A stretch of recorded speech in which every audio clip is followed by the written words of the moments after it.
Dad, Mitch Marner, I mean, from a woman's perspective here, I hear Mitch Marner got engaged. So, Yeah, we saw it on the internet, so it must be true. yeah. So anyway, that led, of course, to a woman's discussion as how much should a guy making 10 million plus a year spend on an engagement ring? And I asked you that, and you know what? I was pleasantly surprised on how much money you said. I thought you were going to be really, really lowball it, like my brother did. And you were, how much did you say? I never went out with I never went with anybody in my life till I went out with Rose. And I drove back and I worked on public utilities in Kingston. I worked on construction. I was a jackhammer, the whole deal. And I'd walk by and Kinnear and Destier.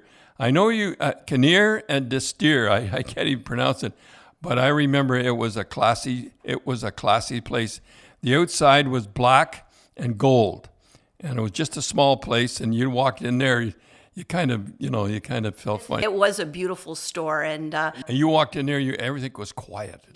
I never went into my construction. I remember I went in my, I get dressed up as best I could, and I went down and looked all the time. And I think Rose liked that when we drove by, and I said, "That's where I bought your ring," because it really looked classy. So can you remember how much you spent? Because I know there's probably a formula out there for percentage of your income. How do we get into this? Anyway, Mitch Marner's getting engaged, they said. So anyway, we were. Oh, I think that's great. He's getting married, and I would spend $1 million. You know what your son said? How much? 10 grand. $10,000. 10,000. Yeah, he's making 10. No, 10. And you know what? Tim's wife and me, I said the exact same amount. Minimum $100,000. And I said $1 million. Million. That's how. I don't want to get into it. One funny thing, though, I got to say, Dad, was when we were watching Marner play in the playoffs. Oh, yeah. And he wasn't doing very well. You know what Dad said to me? He looks like he's in love. Oh. I did. You did? That's what you said. I don't know. He says, I've seen it before. You know what it looks like? I go, what? He goes, it looks like he's in love. His man's not on the game. You know what?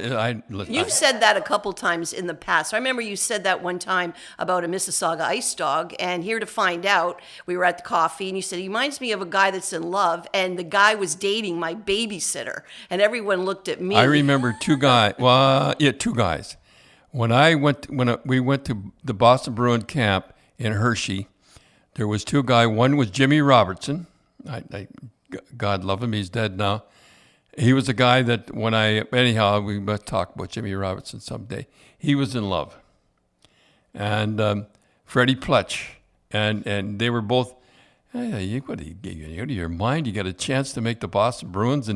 And they were both in love. And you can tell the guys not quite there. And they were better hockey players.